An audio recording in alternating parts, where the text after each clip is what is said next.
बंदी छोड़ सतगुरु रामपाल जी महाराज जी की जय हो। परमात्मा की सभी प्यारी आत्माओं को पवन दास जयपुर वाले का सत्साहिब। पुण्यात्माओं, यह वीडियो उन भयभीत भोले भक्तों के लिए है जिन्हें बात बात पर नाम खंड होने का डर लगा रहता है। परमात्मा का तत्व ज्ञान कहता है कि नाम कभी भी खंड नहीं होता है, क्योंकि नाम एक शब्द है और शब्द अखंड होता है। शब्द का किसी भी देश काल या परिस्थिति में विनाश नहीं होता है। परमात्मा की वाणी है कि हम हैं शब्द, शब्द हम माही, हमसे भिन्न और कछु नाही। खंडित केवल मर्यादा होती है। मर्यादा मतलब जिस वक्त सतगुरुदेव जी हमें नाम दीक्षा देते हैं उस समय वे हमें कुछ नियम बताते हैं जिन्हें भक्ति मर्यादा भी कहा जाता है।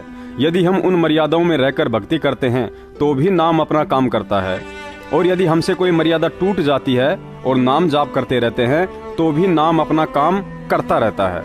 लेकिन मर्यादा खंडित करके भी नाम जाप करने वाले को कुछ सांसारिक लाभ तो मिल सकते हैं, लेकिन वह लाभ प्राप्त नहीं हो सकता जिस लाभ के लिए सतगुरुदेव जी हमें भक्ति करवाते हैं, जैसे मोक्ष।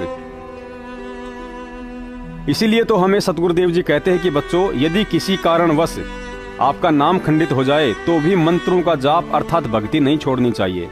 जिस दिन आप अपना नाम शुद्ध करवाते हैं उसी समय परमात्मा आपकी उस सारी कमाई को आपके भक्ति अकाउंट में जोड़ देते हैं। इस बात को अच्छे से समझने के लिए हमें गुरुजी के एक सत्संग का सहारा लेना पड़ेगा। परमात्मा ने अपने एक सत्संग में बताया था कि राक्षस भी पहले भगत थे, लेकिन आगे चलकर उन्होंने मर्यादाएं तोड़ डाली तथा मांस आहार और शराब पीने लगे, लेकिन भक्ति बराबर करते रहे, जिस कारण भक्ति करते रहने से उनके अंदर सिद्धियां आती रही और मर्यादा खंडित होने से कुविचार, और इन्हीं कुविचारों के चलते भक्ति करते हुए शक्ति प्राप्त करके ऋषि मुनियों के धार्मिक अनुष्ठानों में विघ्न डालने लगे और आगे चलकर राक्षस कहलाए। जैसा कि आज उसी राह पर मनवस सतलोक आश्रम मैनेजमेंट हरियाणा चल रहा है। इनकी मर्यादाएं खंडित होने से काल भगवान ने इनके अंदर कुविचार भर रखे हैं, जिसके चलते सच्चाई बता रहे सत्सेवकों को कभी लाठियों से मारते हैं तो कभी माँ बहन की भद्दी गालियां निकालते हैं, और सत्सेवकों के धार्मिक अनुष्ठानों में अपने गुंडे भेजकर या पुलिस थानों में घूस देकर उन्हें रुकवाने का भरकस प्रयास करते रहते हैं। और जब इन्हें टीवी चैनल पर आमने सामने आकर बात करने की चुनौती दी जाती है तो ऐसे छुप जाते हैं जैसे बच्चा अपनी माँ के पल्लू में छुप जाता है। अब हमारे भगत भाइयों को एक शंका हो जाएगी कि गुरुजी तो सत्संगों में कहते हैं कि यदि तुम मर्यादा तोड़ोगे तो नाम खंडित हो जाएगा। जिस प्रकार बच्चा स्कूल में पढ़ने जाता है और समय पर यदि बच्चे की फीस जमा नहीं हो पाती है या बच्चा अनुशासन में नहीं रहता है तो टीचर उसे डराता है कि यदि फीस जमा नहीं करोगे तो तुम्हारा नाम काट दिया जाएगा। लेकिन टीचर नाम काटता नहीं है, क्योंकि उसे पता है यदि नाम काट दिया तो स्कूल का रिजल्ट और बच्चे का भविष्य दोनों खराब होते हैं। लेकिन नाम काटने की कहकर डराता अवश्य रहता है ताकि फीस समय पर जमा होती रहे और बच्चा भी अनुशासन में रहे। इसके अलावा परमात्मा की वाणी है कि अनंत कोटि बाजी जहां हम रचे सकल ब्रह्मंड, गरीब दास मैं क्या करूं यो काल करे जीव खंड। परमात्मा आदरणीय गरीब दास साहिब जी को अपनी समर्थता भी बता रहे हैं और काल भगवान के साथ वचनबद्ध होने के कारण अपनी व्यवस्था भी बता रहे हैं कि गरीबदास जी ये काल मर्यादा तोड़वाकर जीव को खंड कर देता है, ना कि नाम को खंड करता है। फिर भी यदि सतलोक आश्रम मैनेजमेंट द्वारा पिछले 5 साल से संगत में जबरन बैठा रखा नाम खंड का भय किसी भगत आत्मा के दिमाग से नहीं निकल पा रहा हो, तो एक बात अपने दिमाग में अच्छे से बैठा ले कि हम किसी ऐसे वैसे गुरु के शिष्य नहीं हैं। हम अखिल कोटि ब्रह्मांड सर्व सृष्टि रचनहार कुल मालिक कबीर साहिब जी के अवतार जगत गुरु तत्वदर्शी संत शिरोमणि परम संत जगत गुरु सतगुरु रामपाल जी महाराज सतलोक आश्रम हिसार हरियाणा वाले के ज्ञान आधार से उनके वचन के बेटा बेटी हैं। और ऐसे महान संत के मुख कमल से दिया हुआ आदि अजरो अमर नाम कोई चिड़ी का बच्चा नहीं है जो बात बात में खंड हो जाएगा। यह अजरो अमर आदि नाम उसी परमात्मा कबीर साहिब जी का है जिन्होंने अपने एक शब्द से सतलोक जैसे अमर लोक की रचना की। उसी शब्द से उन्होंने सतलोक में 16 द्वीपों की रचना की। उसी शब्द से उन्होंने उन द्वीपों में निवास करने वाले 16 पुत्रों की उत्पत्ति की। फिर उसी शब्द से उन्होंने आप और हमारे जैसी अनगिनत असंख्यों आत्माओं की उत्पत्ति की। फिर उसी शब्द से उन्होंने 16 संख ब्रह्मांड अक्षर पुरुष के और 21 ब्रह्मांड काल भगवान के बनाए। और उसी शब्द अर्थात नाम की चोट जब उन्होंने जोगजीत रूप में तपतशिला पर काल भगवान को मारी तो गुरुजी ने सत्संग में बताया कि काल भगवान पाताल लोक में जा गिरा था और ऐसी हालत हो गई थी जैसे पंख कटा हुआ पक्षी फड़फड़ाता है। और अंत में उसी नाम की शक्ति से वह परमात्मा आप और हमें काल भगवान के सिर पर पैर रखवाकर सतलोक लेकर जाएगा, जिस नाम के खंडित होने का भय दिखाकर सतलोक आश्रम मैनेजमेंट पाठ व ज्योति के नाम पर लूट रहा है और 4 बार हिसार तारीखों पर भेजकर वहां प्रशासन को भड़काकर गुरुजी के लिए मुसीबतें पैदा करवा रहा है। संगत विचार करे, यदि सतलोक आश्रम मैनेजमेंट की मानकर चलें तो जो नाम सतगुरु रामपाल जी महाराज जी के ज्ञान और भक्ति विधान के विपरीत कार्य करने से भी खंडित नहीं होता है। जैसे कि सतलोक आश्रम मैनेजमेंट ने परमात्मा के हंसों को बरवाला कांड में कमांडो बनाया और उनके अनुसार फिर भी नामखंड नहीं हुआ। बरवाला कांड में परमात्मा के हंसों के हाथों से सुमरनी और मंत्र कार्ड छीनकर पत्थर, पेट्रोल बम और बंदूकें पकड़वा दी और फिर भी नामखंड नहीं हुआ। हिसार जेल में लीला करने जा रहे गुरुजी को रोकने के लिए भक्तों को ढाल बनाकर उन्हें गुरुद्रोही बनवा डाला, फिर भी उनका नामखंड नहीं हुआ। तो भाई फिर वह नाम बरवाला कांड की असली सच्चाई बता रहे सत्सेवकों की शक्ल देखने से, किसी सत्सेवक से फोन पर बात करने से या सत्सेवकों के वीडियो देखने से, व्हाट्सएप, फेसबुक और यूट्यूब पर उनके संदेश पढ़कर सच्चाई जानने से आखिर कैसे खंड हो जाएगा। और फिर भी यदि हमारी शक्ल देखने से या फोन पर बात करने मात्र से ही यह अजरो अमर नाम खंड हो जाता है तो विचार करना परमात्मा का नाम बड़ा हुआ या हम 2 कौड़ी के गंदी शक्ल वाले सत्सेवकों का थोबड़ा बड़ा हुआ जो परमात्मा के नाम को भी खंडित कर देते हैं। अर्थात सतलोक आश्रम मैनेजमेंट द्वारा नाम खंड का भय दिखाकर संगत में कोरा पाखंड फैलाया जा रहा है। हमें उन आत्माओं की अज्ञानता पर बड़ा खेद होता है जो सत्सेवकों की शक्ल देखने से इतनी घबराती हैं कि हमारा नाम खंड हो जाएगा। और अफसोस इस बात का है कि जो लोग एक भगत की शक्ल देखने से और बात करने से इतना डरते हैं, वे कल को शरीर छोड़ने के बाद त्रिकुटी तक 12 करोड़ बुरी बुरी शक्ल वाले यमदूतों का सामना आखिर कैसे करेंगे। और दुख इस बात का है कि यमदूतों की शक्ल देखने से जब उनका नाम खंड हो जाएगा तो उस समय बेचारे शुद्ध कहां करवाएंगे, और शुद्ध नहीं हुआ तो सतलोक कैसे जाएंगे। आज मूर्खता में बात बात पर नामखंड से डरने वाले भगत विचार करें। जब 2006 से 2008 यानी जब गुरुजी 22 महीने रोहतक जेल में थे, उस समय कहीं कोई नामदान केंद्र नहीं था और ना ही कहीं शुद्धिकरण होता था। तो क्या उन 22 महीनों में किसी का नामखंड नहीं हुआ था? और यदि किसी का नामखंड हुआ था तो उस समय उन भक्तों ने कहां शुद्ध करवाया था? उन 22 महीनों तक ना कोई नामदान केंद्र खुला था और ना ही कोई शुद्ध करने वाला था। फिर भी जेल से आने के बाद गुरुजी ने अपने मुख कमल से कहा था कि बच्चों, काल मेरे एक भी पौधे का कुछ नहीं बिगाड़ सका। फिर आज भगत समाज क्यों इतना डरा हुआ है? आज भी तो वही नाम और वही परमात्मा है। या फिर सतलोक आश्रम मैनेजमेंट द्वारा जानबूझकर भक्तों को नामखंड का भय दिखाकर डराया जा रहा है। और इसी डर की आड़ में पिछले 5 साल से लाखों भक्तों का जमकर आर्थिक व शारीरिक शोषण किया गया है।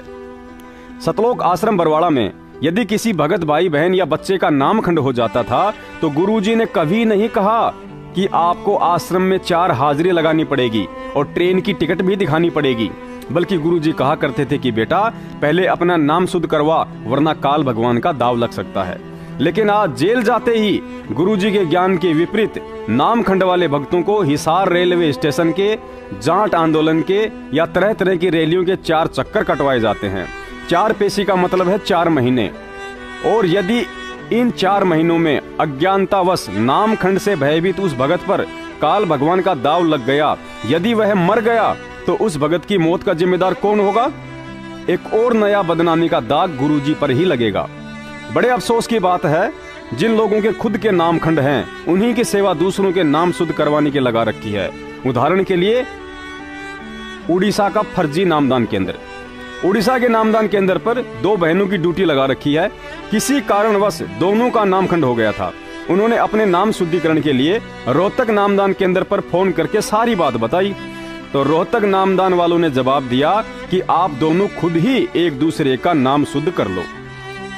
अब जिनके खुद के नामखंड हैं वे कैसे एक दूसरे का नाम शुद्ध करवा सकते हैं? यानी टोटल पाखंड चलाया जा रहा है।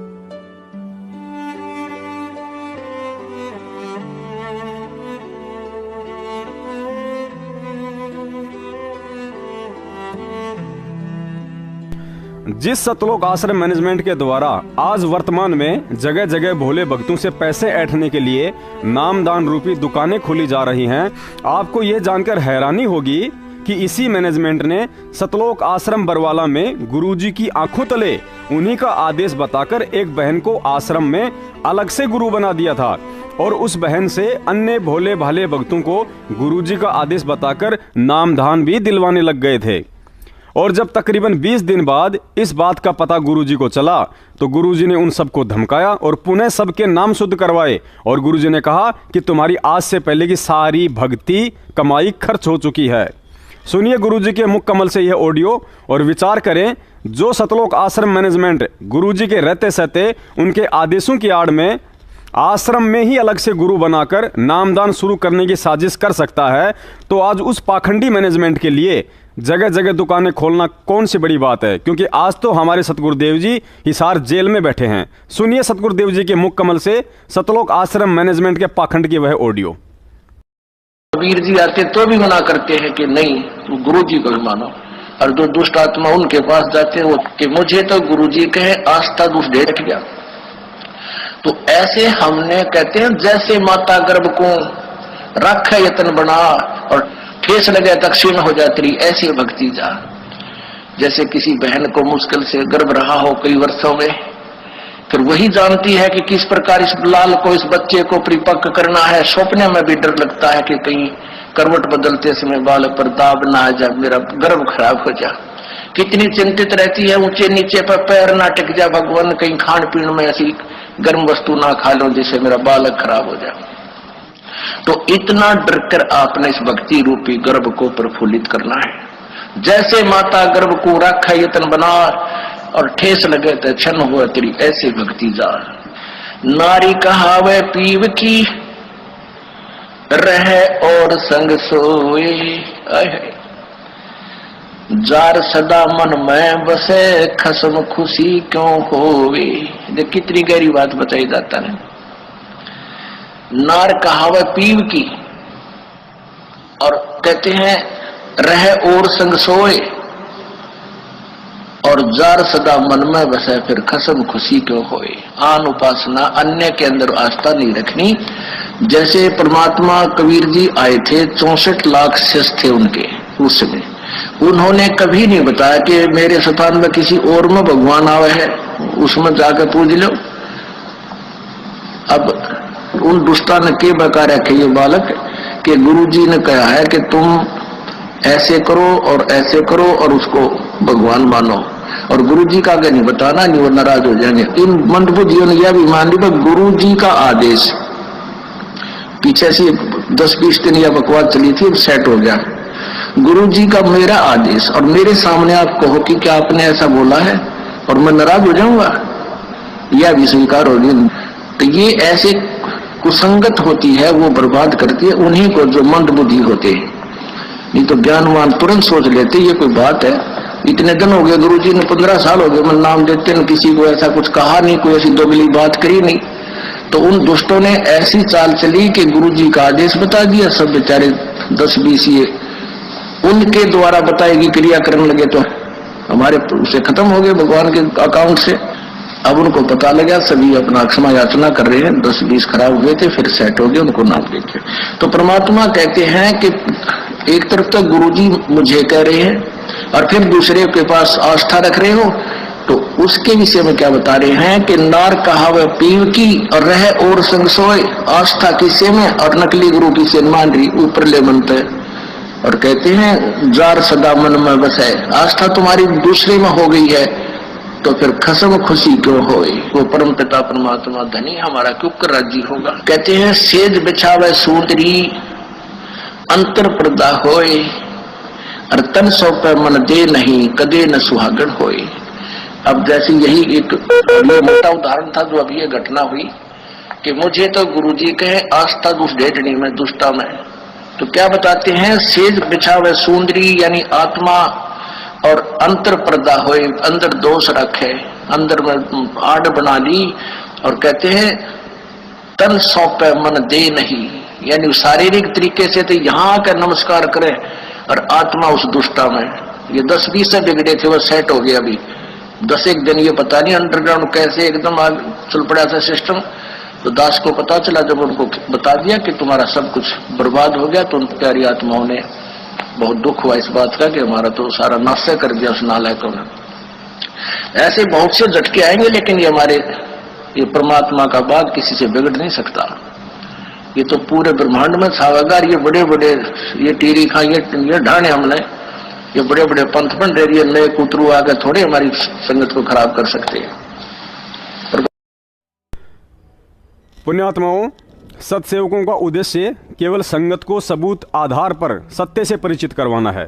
मैनेजमेंट की तरह किसी पर कोई जबरन दबाव देना नहीं है। हम केवल प्रार्थना कर सकते हैं, मैनेजमेंट की तरह नामखंड का भय नहीं दिखा सकते और ना ही ज्योति पर हाथ रखवाकर कसम दिला सकते हैं, जैसा कि सतलोक आश्रम मैनेजमेंट का एक सिपाही डॉक्टर संदीप गुड़गांव वाला भोले भक्तों के साथ करता रहता है। गुरुजी का यह छोटा सा 1 मिनट का वीडियो ध्यान से सुनिए और इसे सुनकर फिर गहनता से विचार करना और बात बात पर नामखंड का भय अपने दिलो दिमाग से निकाल फेंकना, जिसमें गुरुजी ने नामखंड की सबसे बड़ी पहचान क्या बताई है। गुरुजी ने कहा है कि जिस दिन आपको अपने गुरुजी की शकल दुश्मन जैसी दिखाई देने लगेगी, उस दिन आपका नामखंड होगा। सुनिए परमात्मा के मुख कमल से यह वीडियो। सदा चित दीजय जीवन जन्म सफल कर लीजय, गुरु भक्ता मम आत्म सोई वाके हृदय रहूं समोई। अब फाइनल फैसला कर दिया गुरु परमात्मा ने, कबीर जी ने, कि गुरु भक्ता मम आत्म सोई। जो गुरु जी का सच्चा भक्त है, जैसी लगन गुरु जी में है, उसकी सच्ची श्रद्धा गुरु जी के ऊपर है, तो गुरु भक्ता मम आत्म सोई, वो मेरी आत्मा है। वो मुझे प्यारा लगता है जो गुरु जी के साथ निष्कपट भाव से सच्चा भक्त है उसका। गुरु भक्ता मम आत्म सोई वाके हृदय रहूं समोई। मैं उसके हृदय में समाया रहूंगा।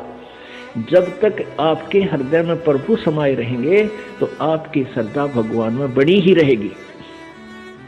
आपके मन में जरा सा भी मैल दास के प्रति आएगा किसी भी पॉइंट से, भगवान वहां से हट जाएगा। जब भगवान का पंजाब से हट गया तो आप नदी कोबद सोचोगे, सारी उल्टी भावना बन जाएंगी।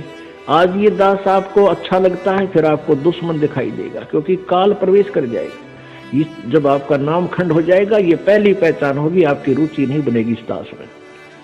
उसका तरीका यही है कि फिर आपको ज्ञान है भगवान का तो फिर आइए, और किसी भी कारण से आपका नाम खंडित है, उपदेश दोबारा मालिक के चरणों में विनती कीजिए और उपदेश पर पुनर्प्राप्त कर लीजिए, फिर आपका फिर कनेक्शन जोड़ देगा। बहुत दयालु है प्रभु। परमेश्वर की वाणी है कि मुर्दे को भी देत है कपड़ा पानी आग, जीवित नर चिंता करे ताका बड़ा अभाग।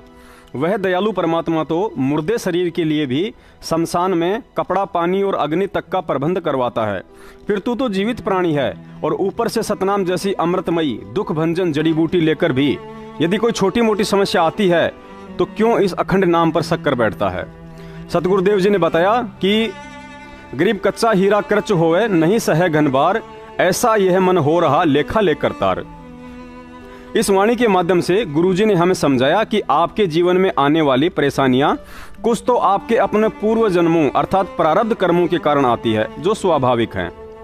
ये प्रारब्ध कर्मों वाली परेशानियां भी हमारे ऊपर कहर बनकर टूटनी थी, लेकिन परमात्मा की वाणी है कि संत शरण में आने से आई टले बला, जय मस्तक में सूली हो व कांटे में टल जा। परमात्मा की शरण ग्रहण करने से और सत मंत्रों के जाप से उन पहाड़ जैसे दुखों को भी वह मालिक बहुत हल्का करके हमारे समीप आने देता है। और अज्ञानतावश इसमें भी हम दुख मान लेते हैं कि परमात्मा ने मेरी रक्षा क्यों नहीं की, कहीं मेरा नाम तो खंडित नहीं हो गया है। इसके अलावा कुछ हल्की फुल्की परेशानियां गॉड गिवन यानी परमात्मा प्रदत्त भी होती हैं, अर्थात अपने शिष्य रूपी हीरे पर वह परमात्मा स्वयं भी चोट मारकर देखता है कि इसमें कितनी दृढ़ता और कितना विश्वास उत्पन्न हो चुका है। उदाहरण के लिए एक समय जब कमाल को अहंकार हो गया था कि गुरुजी मेरे से बढ़कर आपकी सेवा कोई अन्य भगत नहीं कर सकता, तो उसके अज्ञान और अहंकार को मिटाने के लिए परमात्मा कबीर साहिब जी कमाल और साथ में शेख फरीद जी को लेकर अपने प्यारे भगत सम्मन मनिहार के घर की ओर चल दिए। लेकिन उधर परमात्मा पर अटल विश्वास और भक्ति में दृढ़ता होने के बावजूद भी सम्मन का परिवार बेहद आर्थिक मंदी के दौर में जी रहा था। सुबह के भोजन का प्रबंध हो जाता था तो शाम को उम्मीद नहीं दिखती थी। ऐसे में जब परमात्मा अपने भक्तों के साथ उनके घर पहुंचे तो सम्मन के घर में अपने गुरुजी को भोजन करवाने के लिए आटा तक नहीं था। गुरुजी को भोजन करवाने की खातिर सम्मन जी की पत्नी नेकी जी ने अपने सिर की ओढ़नी को भी गांव में गिरवी रखना चाहा, लेकिन गरीबी इतनी थी कि उस ओढ़नी में भी जगह जगह छेद होने की वजह से गांव में किसी ने लेने से इनकार कर दिया। और हम सब जानते हैं कि अंत में अपने गुरुदेव को भोजन करवाने के लिए मात्र 1 किलो आटे के लिए सम्मन जी को अपने पुत्र सेऊ का अपने हाथों से शीश काटना पड़ा। पुण्यात्माओं, विचार करना, यदि सम्मन और नेकी भी आज लाखों की संगत की तरह अज्ञानी होते तो मन में यह सोचकर भक्ति का नाश कर डालते कि स्वयं परमात्मा चलकर हमारे घर आए हैं और उसके बाद भी उन्हें भोजन करवाने के लिए हमारे घर में 1 सेर आटा तक नहीं है, या तो गुरुजी पूर्ण संत नहीं है या फिर हमारा नामखंड है। लेकिन सम्मन और नेकी जी परमात्मा के हीरे मोती थे। उन्हें पता था कि प्रारब्ध के कर्म इंसान को स्वयं ही भोगने पड़ते हैं और इनका विनाश परमात्मा की भक्ति से ही संभव है। पुण्यात्माओं, यहाँ विचार करना, सम्मन जी का परिवार जैसे भी सुख दुख में था, परंतु गुरुदेव की दया से 2 वक्त का खाना खाकर सोता था। लेकिन जिस दिन उनके घर कबीर साहिब जी आए, उस दिन उन्हें मांगने पर भी किसी ने आटा तक नहीं दिया। गुरुजी के लिए उस बहन ने अपनी इज्जत यानी सर का पल्लू भी गिरवी रखने के लिए लोगों के कदमों में रख दिया था, लेकिन किसी ने लिया तक नहीं। क्यों? क्योंकि सम्मन और नेकी जी को उस दिन जो परेशानी आई थी वह परमात्मा प्रदत्त थी, यानी परमेश्वर ने जानबूझकर दी थी। क्योंकि उनके भक्ति भाव तथा अपने गुरुदेव के प्रति सेवा और समर्पण को कमाल के सामने दिखाना चाहते थे कि कमाल, भक्तों के घर बहुत दूर हैं, तू मेरी सेवा और भक्ति खूब करता है, लेकिन इस बात का अहंकार अच्छा नहीं होता है। और अब तू सेव सम्मन और नेकी के भक्ति और सेवा भाव के सामने अपने सेवा भाव की तुलना स्वयं ही कर लेना कि तू उनके पासिंग भी है या नहीं। लेकिन आज तत्व ज्ञान को तकिए के नीचे सिराने रखकर सोने वाली लाखों की संगत में यदि किसी को लगातार 10 दिन खांसी और 5 दिन जुखाम रह जाती है, हल्का सा सिर दर्द और राह चलते चलते गलती से ठोकर भी लग जाती है, या व्यवसाय में जरा सा घाटा हो जाता है, तो थैला उठाकर भाग लेता है हिसार की 4 तारीखों की टिकट जमा करके नामदान केंद्रों पर नाम शुद्धिकरण के लिए। लेकिन कभी विचार तक नहीं किया कि पहली बात तो ये नामदान केंद्र फर्जी, ऊपर से नाम शुद्धिकरण के लिए उन्हीं लोगों की सेवा लगा रखी है जिनके पहले से ही नामखंड चल रहे हैं। फिर ऐसे में तुम्हारा क्या खाक नाम शुद्ध करवाएं। पुण्यात्माओं, एक सत्संग में परमात्मा ने स्पष्ट कहा था कि यदि सतलोक आश्रम बरवाला में बार बार नाम खंडित करने वालों का चाहे मैं स्वयं भी नाम शुद्ध करवा दूं, लेकिन जब तक उस आत्मा को उसके दोष के लिए परमात्मा माफ नहीं कर देता, तब तक उनका नाम शुद्ध नहीं हो सकता है। फिर ये गांव-गांव में फर्जी दुकान खोलकर बैठे नकली भक्तों की तो औकात ही क्या है। पहले ये अपना तो नाम शुद्ध कर लें, जो पिछले 5 साल से इन्होंने परमात्मा के द्रोही सतलोक आश्रम मैनेजमेंट की गुलामी करके खंडित कर रखे हैं। 650 साल पहले परमात्मा के पूरे भारतवर्ष में 64 लाख शिष्य थे, जिसमें पाकिस्तान, काबुल, कंधार, अफगानिस्तान, बांग्लादेश, नेपाल, भूटान आदि शामिल थे। यहाँ तक कि श्रीलंका जैसे दूसरे देश में भी कबीर साहिब जी के शिष्य थे। लेकिन उस समय परमात्मा कबीर साहिब जी ने रामानंद जी के काशी वाले आश्रम के अतिरिक्त ना ही तो कहीं कोई नाम केंद्र खोल रखा था और ना ही कहीं नाम शुद्धिकरण करने के लिए कोई सेंटर खोल रखा था। और उसी विधान पर देश विदेश में अपने 15 लाख शिष्य होने के बावजूद भी पिछले 23 साल से संत रामपाल जी महाराज जी सतलोक आश्रम बरवाला के अतिरिक्त कहीं कोई नामदान केंद्र या शुद्धिकरण के लिए सेंटर नहीं खोल रखा था। लेकिन उनके जेल जाते ही सतलोक आश्रम मैनेजमेंट वालों ने मनमुखी रूप से ज्ञान और भगवान का अपने नाम रजिस्ट्रेशन करवाकर उनके विधान को तोड़कर जगह जगह दुकानें खुलवा डाली, जिसके चलते अज्ञानता में भगत समाज का भक्ति और मर्यादाओं से भय खत्म होता जा रहा है। सोचते हैं कोई बात नहीं, अगर नाम खंडित भी हो जाएगा तो एक दिन में कौन सा पहाड़ टूट जाएगा। नामदान केंद्र पर मेरे मामा जी की खुद ही तो सेवा है, जाकर शुद्ध करवा लूंगा। मेरे से तो कोई यह भी पूछने वाला नहीं है कि आप 4 बार हिसार गए या नहीं। आज पूर्ण संत सतगुरु रामपाल जी महाराज जी से तत्व ज्ञान प्राप्त भगत समाज को दिमाग पर थोड़ा जोर डालकर समझना चाहिए कि परमेश्वर कबीर साहिब जी का यह आदि अनादि अजरो अमर नाम अखंड है। कोई साइकिल का पंचर नहीं है जो 10 किलो वजन ज्यादा रख दिया जाए तो वाल फट जाएगा। परमात्मा कहते हैं, ब्राह्मण से गधा भला, आन देव से कुत्ता और मुल्ला से मुर्गा भला, जो शहर जगावे सूता। गुरु जी के नाम से खोल रखे इन फर्जी नामदान केंद्रों पर बैठे भक्तों के दान पर हराम के टूक तोड़ रहे ब्राह्मण रूपी भक्तों से तो वह गधा 100 बार अच्छा है, जो स्वयं भी अपनी मेहनत की खाता है और अपने मालिक को भी खिलाता है। और सच्चाई को संगत में ना बताकर झूठ की नाव में बैठा रखे इन कोऑर्डिनेटर रूपी मुल्लों से तो वह मुर्गा 100 बार अच्छा है, जो समय पर आवाज मार मार के लोगों को नींद से जगाता है। आज आम भगत समाज से 10 गुना अधिक दोषी गुरुद्रोही सतलोक आश्रम मैनेजमेंट हरियाणा की चमचागिरी और संगत के दान पर मस्त नामदान संचालक और कोऑर्डिनेटर हैं, जो बरवाला कांड की सारी सच्चाई से परिचित होने के उपरांत भी अपने स्वार्थों के चलते लाखों की संगत को गुमराह किए बैठे हैं।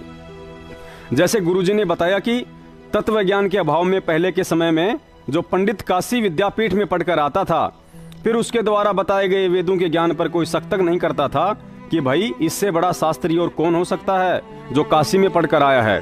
और उसके द्वारा प्रचारित कोरे ज्ञान को परमात्मा का विधान समझकर लोगों ने पाखंड शुरू कर दिए और आज गुरुजी के लिए वही पाखंड सबसे बड़ी समस्या बनी हुई है। ठीक इसी तरह अज्ञानतावश मनवश सतलोक आश्रम मैनेजमेंट हरियाणा और परम संत रामपाल जी महाराज जी के छोटे भाई महेंद्र से चमचागिरी का आशीर्वाद प्राप्त नामदान संचालकों और कोऑर्डिनेटर को भगत समाज उस काशी विद्यापीठ से पढ़कर आए पंडित जी की तरह विद्वान समझकर उनके फर्जी आदेशों को स्वीकार करके गुरु जी के विधान को तोड़ रहे हैं, जिसका परिणाम उन्हें स्वयं ही भोगना पड़ेगा। गुरु जी का विधान कहता है कि हंस गवन करते नहीं मान सरोवर छाड़, वो तो कौवे उड़ उड़ जाते हैं जो खाते मांसाहार। भगत को राजनीति से कोई लेना देना नहीं होता है, लेकिन फिर भी भक्तों से कांग्रेस को वोट डलवाकर गुरुजी का वचन तुड़वाया जा रहा है। गुरुजी का विधान कहता है कि रत्न जड़ाऊ मंदिर हैं लख योजन स्थान, लेकिन साकट सगाना भेटियो चाहे हो इंद्र समान। लेकिन इस वाणी के खिलाफ भक्तों को हरियाणा के उन्हीं हुक्का पाड़ साकट आर्य समाजियों के जाट आंदोलन में बैठाकर करम फुड़वाए, जिन आर्य समाजियों ने 2006 में हमारे करौंथा आश्रम की ईंट से ईंट बजा डाली और जिसके चलते गुरुजी को 22 महीने जेल काटनी पड़ी थी। ऊपर का इतना वीडियो देखने के बाद भी हो सकता है किसी भाई को अभी भी ये शंका सता रही हो कि यदि नामदान केंद्र फर्जी हैं और गुरुजी का ऐसा कोई आदेश नहीं है, तो फिर इस नाम के लेते ही भक्तों को लाभ क्यों मिल रहे हैं? अगर नाम केंद्र फर्जी है तो फिर लाभ होने ही नहीं चाहिए। पुण्यात्माओं, हमने परमात्मा प्रदत्त तत्व ज्ञान आधार से गुरुजी के जेल जाने के बाद सतलोक आश्रम मैनेजमेंट द्वारा खोले जा रहे नामदान केंद्रों को फर्जी बताया है, ना कि परमात्मा के नाम को फर्जी बताया है। नाम का अपना गुण होता है, अपनी विशेषता होती है। नाम अपना काम अवश्य करता है, चाहे उससे शूद्र जाप करे या ब्राह्मण जाप करे, चाहे वह नाम अधिकारी के द्वारा दिया गया हो या अनाधिकारी के द्वारा दिया गया हो। जिस प्रकार मेडिकल साइंस की कुछ टेबलेट्स यानी गोलियां ऐसी होती हैं जिन्हें आजकल किराने की दुकान वाले भी रख लेते हैं, जैसे सर दर्द, बदन दर्द, खांसी, जुकाम आदि की गोलियां। अब यदि बुखार से पीड़ित व्यक्ति वह गोली किराने की दुकान से ले या चाहे डॉक्टर से ले, उसे वह लाभ अवश्य प्राप्त होता है जो वह गोली दे सकती है। लेकिन वह किराने की दुकान वाला कैंसर के मरीज का ऑपरेशन या इलाज करने में सक्षम नहीं है। कैंसर का इलाज तो कैंसर का डॉक्टर ही कर सकता है। और यदि कोई किराने की दुकान वाला कुछ पैसों के लालच में औजार लेकर बैठ जाए और कहे कि मैं कैंसर का भी इलाज करता हूं, और कैंसर ग्रस्त व्यक्ति उस दुकान वाले से इलाज करवाता है, तो सर्वविदित है ना ही तो वह किराने की दुकान वाला ऑपरेशन करने में सक्षम है और ना ही उस व्यक्ति को समझदार कह सकते हैं जो उसी को डॉक्टर समझकर इलाज करवाने के लिए बैठ जाता है। अंत में खुद भी कानूनी शिकंजे में फंसेगा और मरीज को भी जान से हाथ धोना पड़ेगा। कुछ ऐसा ही वर्तमान में आप और हमारे साथ घटित हो रहा है। दुनिया को कैंसर से भी भयंकर रोग है जन्म और मरण का, और तत्व ज्ञान कहता कि इस रोग का दुनिया में केवल एक ही डॉक्टर है, जिनका नाम है जगत गुरु तत्वदर्शी संत रामपाल जी महाराज। और फिलहाल वे अपने ही भाई और मैनेजमेंट की नालायकी के चलते हिसार जेल में हैं। और कुछ पैसों के लालच में यदि बाहर उनके ऑपरेशन वाले औजार अर्थात नाम दीक्षा की डीवीडी लेकर मनमुखी होकर दुकान खोलकर कोई नालायक बैठ जाए, तो उसे क्या कहेंगे, समझदार या पागल? और ऐसे पागलों के पास जो स्वयं जन्म और मरण के रोग से ग्रसित हैं, उनके पास आकर कोई अपना रोग कटवाने की सोचता है तो समझदार उसे भी नहीं कहा जाएगा। दूसरी बात, जो व्यक्ति अनजाने में इन नामदान केंद्रों पर नाम दीक्षा लेने के लिए जाता है, हम उसकी गलती नहीं मानते हैं, क्योंकि जब भी कोई आत्मा परमात्मा का तत्व ज्ञान सुनती है तो वह नाम दीक्षा लेने की इच्छा व्यक्त करता है, और उस समय उसे सतलोक आश्रम मैनेजमेंट की साजिश और बरवाला कांड के विषय में जानकारी नहीं होती है। लेकिन वह आत्मा इस ज्ञान आधार से गुरुजी को पूर्ण संत व परमात्मा समझकर ही नाम दीक्षा लेती है, जिस कारण नामदान के अंदर फर्जी होने के बावजूद भी परमात्मा उस दुखी आत्मा को अपने कोटे से भी कुछ लाभ देता है, ताकि मेरे बाहर आने तक इसकी आस्था भक्ति में बनी रहे। वरना काल भगवान ने तो जगह जगह ये फर्जी नामदान केंद्र खुलवाकर ऐसा जाल बुना था कि नाम यहाँ से लेते रहेंगे, आत्म कल्याण वाला लाभ यहाँ से होना नहीं, और ये सारे के सारे जीव मेरे ही कोल्लू में पिसते रहेंगे।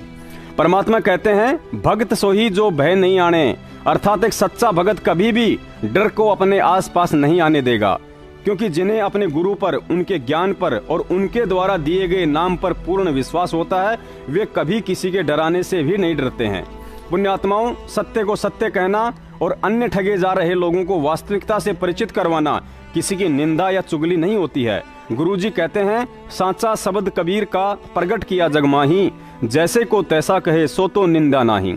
बल्कि संगत को सतगुरुदेव जी का शुक्रिया अदा करना चाहिए कि इस समय आपने हम तुच्छ जीवों को भ्रमित होने से बचाने के लिए अपने कुछ सत्सेवक बच्चों को निमित्त बनाया, जो हर एक सच्चाई सबूतों के साथ दिखा रहे हैं। अतः अंत में आप सभी मालिक की प्यारी आत्माओं से, हम 2 कौड़ी के तुच्छ से सत्सेवकों की यही प्रार्थना है कि जिस दिन आपको सतलोक आश्रम मैनेजमेंट और बरवाला कांड की हकीकत का पता चल जाता है और फिर भी आप उन्हें दान, ज्योति और पाठ का पैसा देते हैं, हिसार पेशियों पर जाकर बेवजह प्रशासन को परेशान करके गुरुजी के लिए मुसीबतें पैदा करते हैं और इनके धरने रैलियों में जाकर दुनिया के सामने गुरुजी की छवि को धूमिल करते हैं, तो आप जी पर वह वाणी स्वतः ही लागू हो जाती है कि जान बूझ सांची तजे करे झूठे से ने, जाकी संगत है प्रभु शौपन में भी ना दे। ऐसी आत्माओं से परमात्मा हमेशा के लिए दूर हो जाते हैं। सत साहेब।